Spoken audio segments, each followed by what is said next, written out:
Hello, my name is Natalie, and I'm the Good Shepherd here on our small hobby farm in central North Carolina. And I love reading books and I love sharing them via video audio. I just began reading this book, Stop in the Name of God, by Charlie Kirk and his wife, Erica Kirk. Many people already know Charlie Kirk. He was murdered, massacred, killed, and he was a beautiful man on a mission. My mother sent me this book for my birthday, and I thought, let's go ahead and start this book. So today I'm going to dive into chapter 1. These are long chapters, and because I'm the Good Shepherd here on a small hobby farm, I know I can't sit here for an hour and read one chapter. So I usually kind of just portion it out, so I'll probably be reading part 1 of chapter 1. Let's go ahead and get right into business here. Chapter 1, Genesis 1:1. In the beginning, God created the heavens and the earth. Look around you for a moment. Maybe you see trees intricately woven together, their leaves trembling in the breeze. Perhaps you gaze upward into a vast blue sky with seemingly limitless expanse. Or maybe your eyes rest on something as ordinary as your own feet. Whatever your vantage point, you are observing an effect, evidence of a cause. And that cause, of course, is creation. Two dominant theological worldviews currently compete in the West, cutting deeper than denominational differences between Christianity, Islam, Judaism, or other religious traditions. Before we even enter the realm of doctrinal distinctions, before we ask whether the God of the Bible is the one true God, we must first confront what I call the Western binary. Fundamentally, there are only two possible explanations for our existence. 1, you are created. You are designed. Your life has purpose and intentionality. You are not a mistake. You are a miracle. And 2, you are a mistake. You are the product of random mutations and molecular coincidences, a happy accident. Your consciousness, agency, and emotions are simply the result of neurons firing in just the right pattern over the course of millions of years. You are not a miracle. You are merely the most advanced arrangement of carbon in the room. These are the two choices facing the modern West. Increasingly, people are choosing the second option as their dominant worldview. Over the past 40 years, we've witnessed a sharp rise in secularism and atheism. Their appeal is simple and seductive. If there is no God, then no one has authority over you. If there is no divine order, then there is no moral obligation, no higher law to challenge your desires or instruct your will. In the absence of God, human autonomy becomes the ultimate value and personal choice reigns supreme. This trend is not theoretical, it is measurable.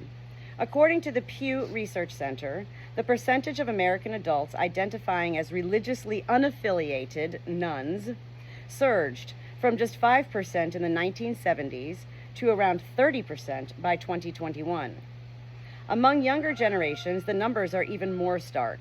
Over 40% of millennials and Gen Zers claim no religious affiliation at all.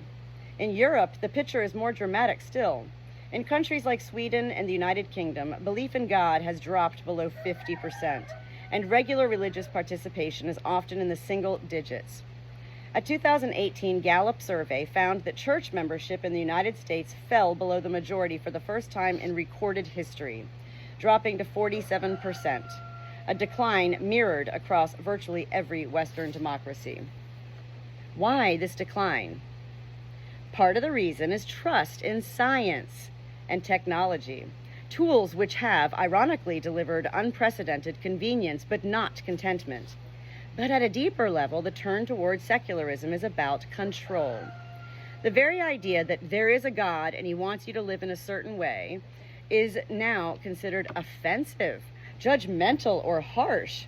In a culture obsessed with self-acceptance and personal freedom, divine authority is viewed not as liberating, but as oppressive. Our modern gods are autonomy, affirmation, and endless choice. And yet, If you are among the few in the modern West who still believe we are created, that our existence is not a cosmic fluke, but a divine intention, then your journey begins not in philosophy or politics, but in Genesis 1:1. The modern world is afflicted with a growing spiritual disease, a kind of metaphysical emptiness, a tumor of hopelessness and isolation. We are materially rich and spiritually impoverished. If you examine nearly every major crisis in contemporary Western culture, depression, anxiety, addiction, loneliness, suicide, the common thread is disconnection from others, from purpose, from rest, and ultimately from God. The further we drift from the Creator, the more fragmented we become. As secularism spreads, the soul shrinks. Data supports what theology has always known. Data from the U.S. Census Bureau's Household Pulse Survey, January through April of 2024, indicates that anxiety and depression rates have stayed at double the pre-COVID levels. Meanwhile, a 2021 Harvard Graduate School of Education report found that 61% of young adults aged 18 to 25 reported feeling serious loneliness. And prescription rates for antidepressants, anti-anxiety medication, and sleep aids are at historic highs. Our technological marvels have not quieted our souls. They have only amplified the noise. But secularism doesn't leave a vacuum. It creates counterfeits. As belief in the God of the Bible has diminished, people have not stopped being spiritual. Instead, they've invented pseudo-religions, political ideologies, wellness cults, self-help mysticism, climate absolutism, and digital tribalism. These systems come complete with dogmas, rituals, prophets, and excommunications, but without grace, forgiveness, or redemption. They mimic the shape of religion while denying the source of truth. They offer belonging without transformation, identity with accountability. Which brings us to the Sabbath. The Sabbath is the oldest continuous spiritual celebration in human history. Most people, even those raised in religious traditions, do not fully grasp this. And I will emphasize it throughout this book. The Sabbath is not primarily a legal command. It is a cosmic declaration. It is a weekly embodied confession that we are created, not accidental, that there is a creator and he is not us. To keep the Sabbath is to resist the pull of secular chaos. It is to stop, to rest, and to say with your body what your mouth may forget to say, I believe in Genesis 1:1. The Sabbath calls you to lay down your illusion of self-sufficiency and remember that your life is not your own. It is a gift. If you believe that your existence was designed, not random, then the Sabbath becomes more than a rest day. It becomes a weekly act of praise, a ritual rhythm of gratitude, a declaration of allegiance. Upon a closer reading of Genesis 1:1 and the creation story, we learn 6 major things about God, his nature, and our relationship to the God of the Bible. All these lessons were instrumental in laying the foundation of the West, and all these truths are celebrated weekly during the Sabbath. At the end of the list, I hope you will pause and internalize just how significant Genesis 1:1 is for you, our world, humanity, and most applicably to this book, how you spend your time. I've built a career on explaining complex ideas. Millions follow me for clarity on the greatest and most pressing issues of our time. And yet, even with all that experience, I find it difficult to fully express the weight and wonder of Genesis 1:1. Those 10 words, in the beginning, God created the heavens and the earth, did not merely begin a book. They launched a worldview. They shattered ancient chaos myths, introduced a rational universe governed by order, and laid the philosophical foundation upon which Western civilization was built. Every assumption we make about meaning, matter, morality, and mind traces back to this verse. It didn't just explain the world, it made understanding the world possible. Before I go any further on this topic, I must give credit to Dennis Prager for his numerous teachings through the decades that help consolidate this list of things we learn about God and the implications of Genesis 1:1 in this list. Number 1, everything came about by God. This is worth emphasizing. The first statement of the Bible is so massive, so theologically and philosophically rich, that it must not be skimmed. In the beginning, God created the heavens and the earth.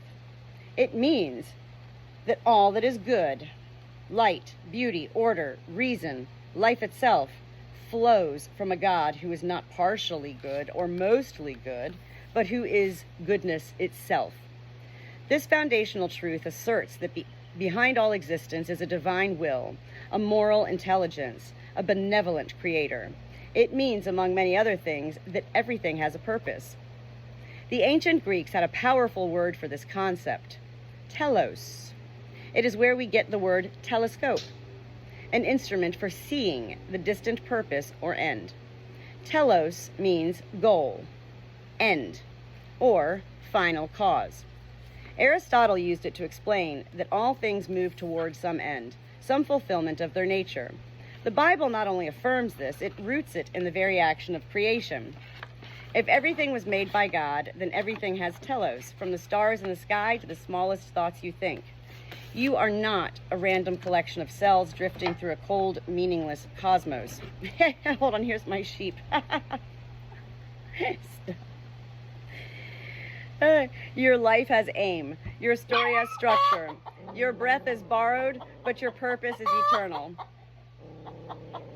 Let me repeat the point again, precisely because it is so profound.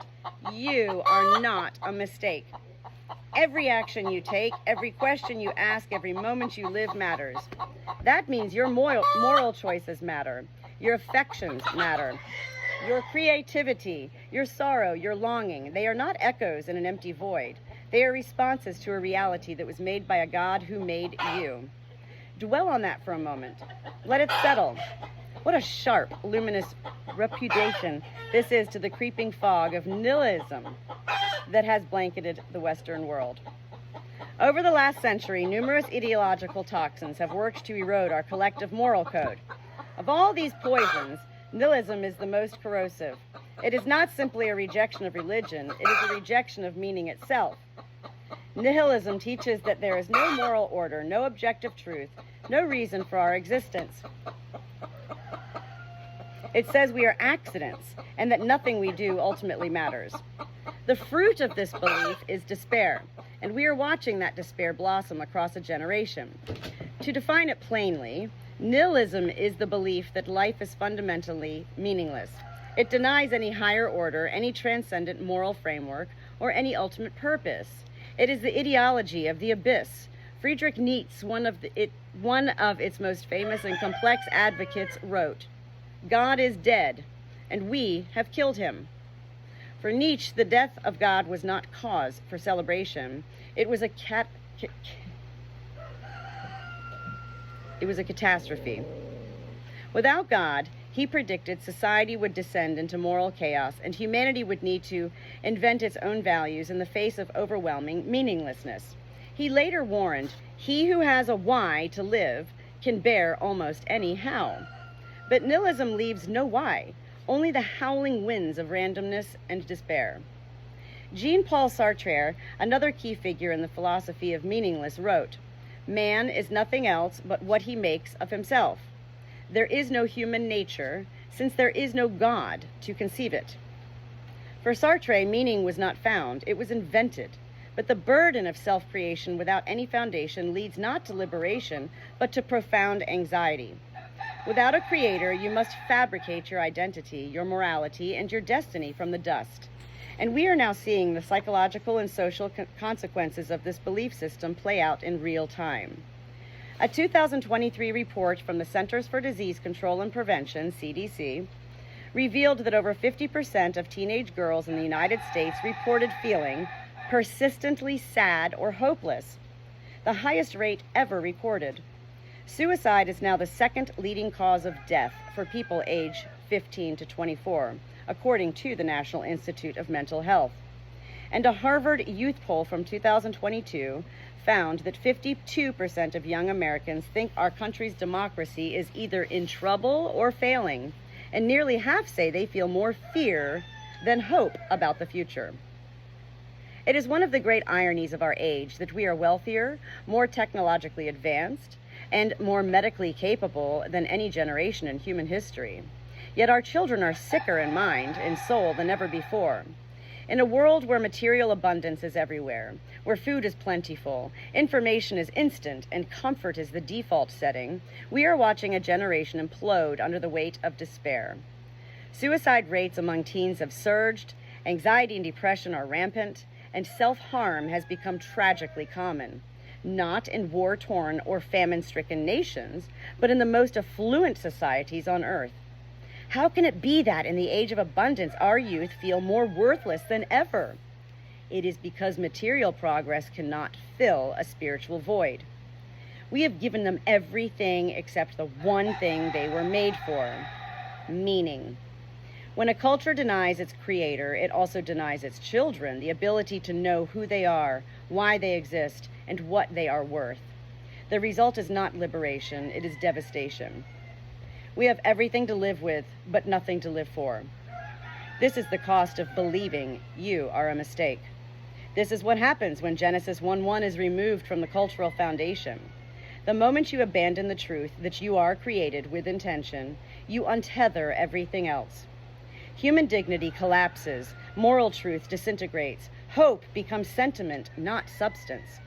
But if you believe, truly believe, that everything came about by God, then hope is no longer a mere feeling. It becomes a logical necessity. If you were created by God, then your existence is not a cruel trick of nature, but a purposeful act of love. That means your choices have eternal weight. Your suffering is not pointless. Your longing for beauty, truth, and justice is not random. It is a homing instinct for the God who made you. The Bible does not tell you that life is easy. It tells you that life is going somewhere. As Paul writes in Romans 8:28, "And we know that for those who love God, all things work together for good, for those who are called according to his purpose." Genesis 1:1 is not just an origin story, it is the first step in a divine arc that stretches from creation to consummation. It tells us that the world is not random, that you are not disposable, and that God is not silent.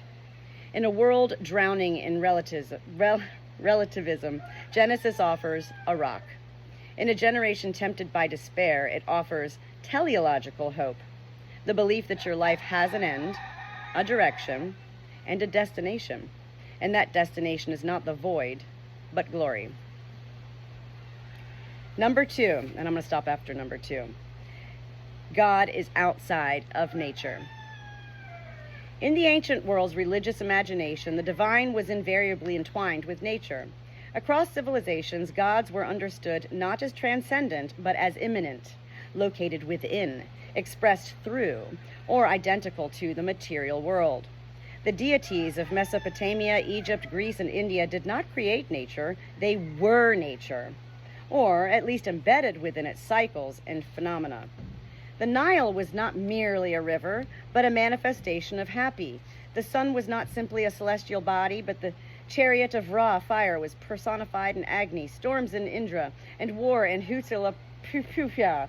In these systems, the divine was dispersed across the natural elements and accessible through ritual appeasement, sacrifice, and omens.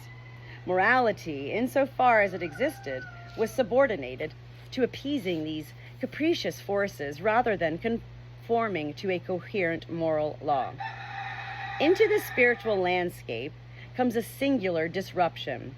The opening line of Scripture, "In the beginning, God created the heavens and the earth," Genesis 1:1. This verse is not a mere statement of chronological order. It is a metaphysical declaration that upends the prevailing cosmologies of the ancient Near East. The God of the Bible does not emerge from nature, nor is he contained by it. He stands outside it, utterly transcendent, existing before time and space, speaking creation into being by the sheer authority of his word. As the prophet Isaiah states, "For my thoughts are not your thoughts, neither are your ways my ways, declares the Lord. For as the heavens are higher than the earth, so are my ways higher than your ways, and my thoughts than your thoughts." Isaiah 55, 8-9. In this view, God is not part of the created order. He is its architect, its lawgiver, and its sustainer. This radical theological shift carried profound implications for human understanding. If God is outside of nature, then he is not subject to its whims, and neither are his people. No longer must one tremble before the arbitrary moods of the storm or the capricious luck of fertility gods. Instead, a moral structure is introduced, one that is not cyclical but linear, not chaotic but ordered, not impersonal but relational. The God of the Bible is not an anonymous force, but a personal being. YHWH.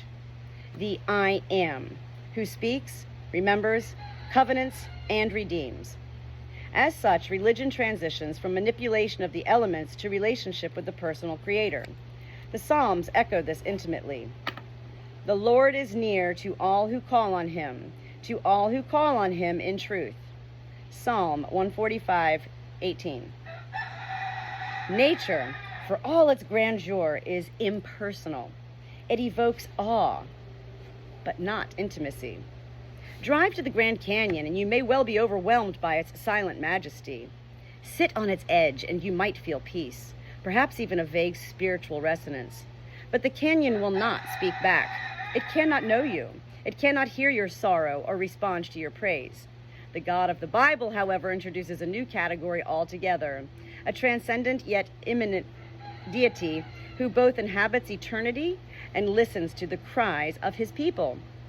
As David writes, "When I look at your heavens, the work of your fingers, the moon and the stars, which you have set in place, what is man that you are mindful of him, and the son of man that you care for him?"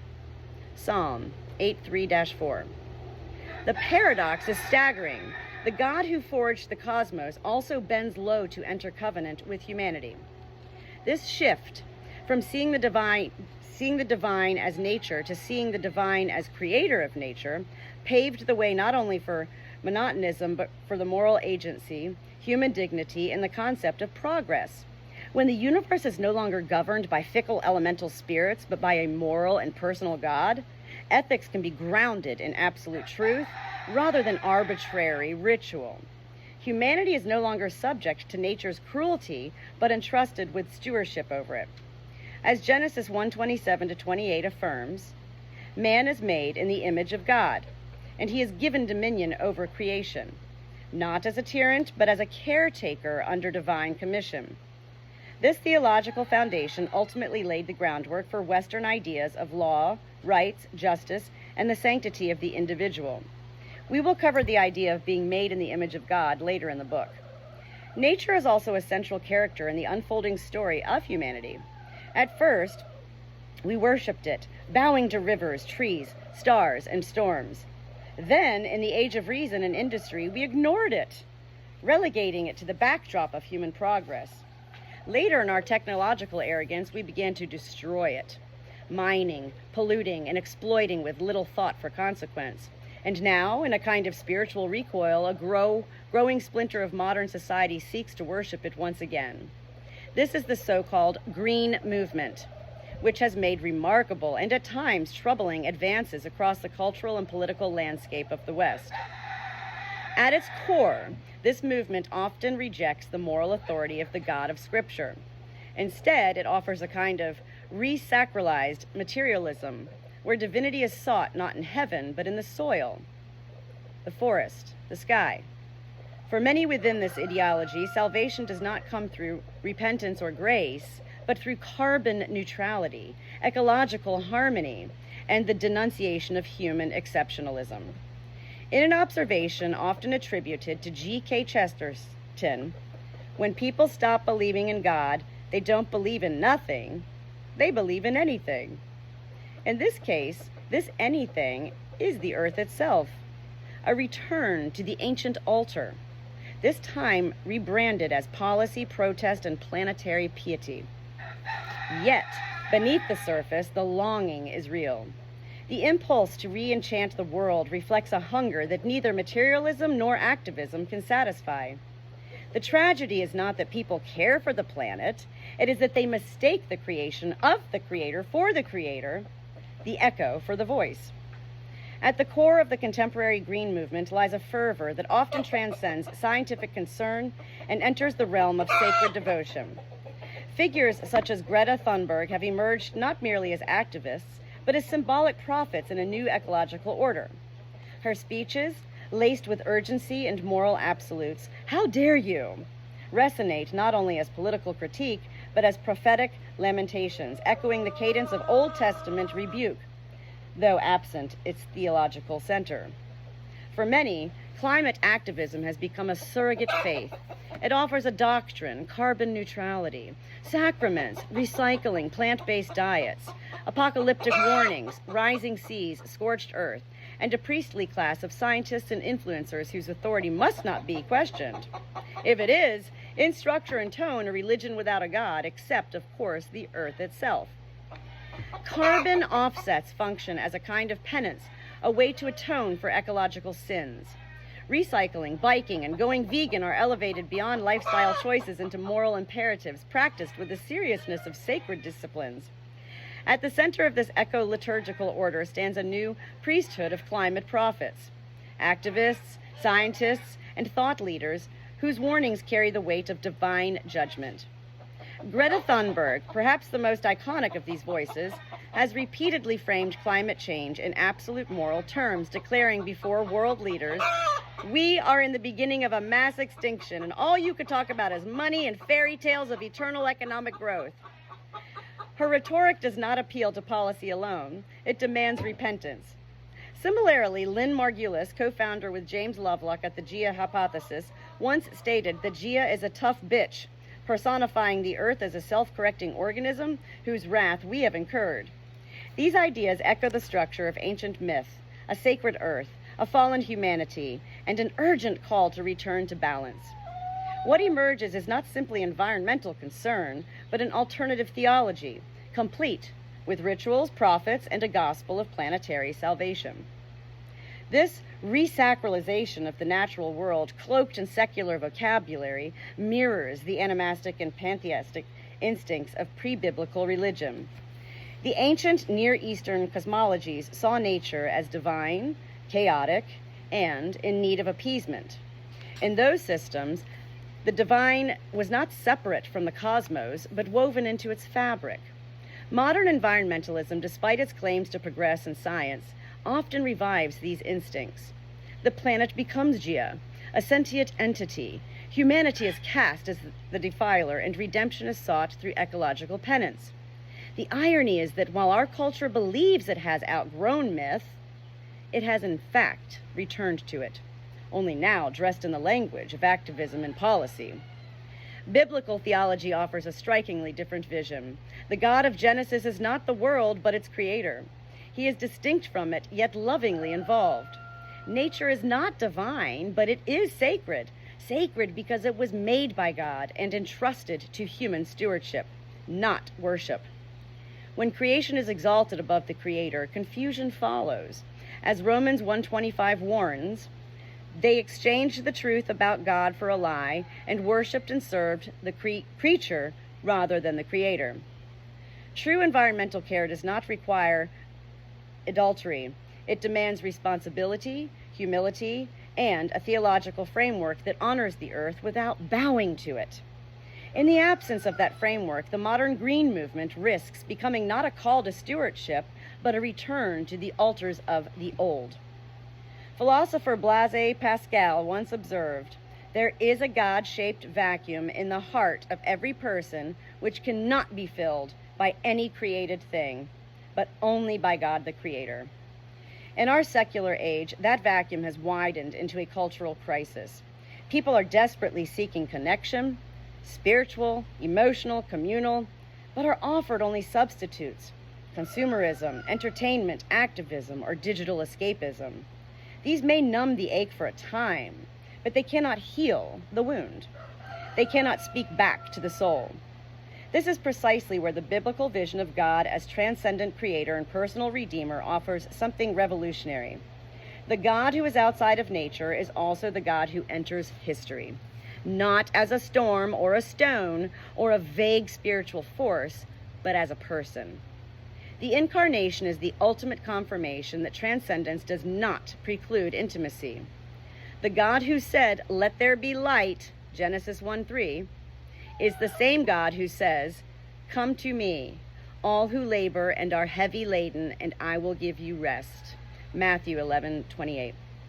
The biblical affirmation that God is outside of nature is not a theological abstraction. It is the antidote to a lonely and disenchanted age. It means that the universe has a moral center, that life has meaning, and that you are not alone. It means that the God who made the stars also made you and calls you by name. As creation itself collapsed under the weight of meaninglessness, the voice of God still calls through the darkness. Be still and know that I am God. Psalm 46:10. Not nature, not chaos, not fate. God. I'm going to stop right there. Tomorrow I'll get into number 3. It's really good. I love reading. This is my first kind of like Bible type reading, and yet really no, it's not. I've read a lot of books that have an underlying source that go back to God and heaven. Every one of us in life is different and unique, and literally created to be different and unique. And yet we are the world who creates all those other words, anomalies, abnormal. Something's wrong with you because you're not like the rest. That would be Natalie, the Good Shepherd.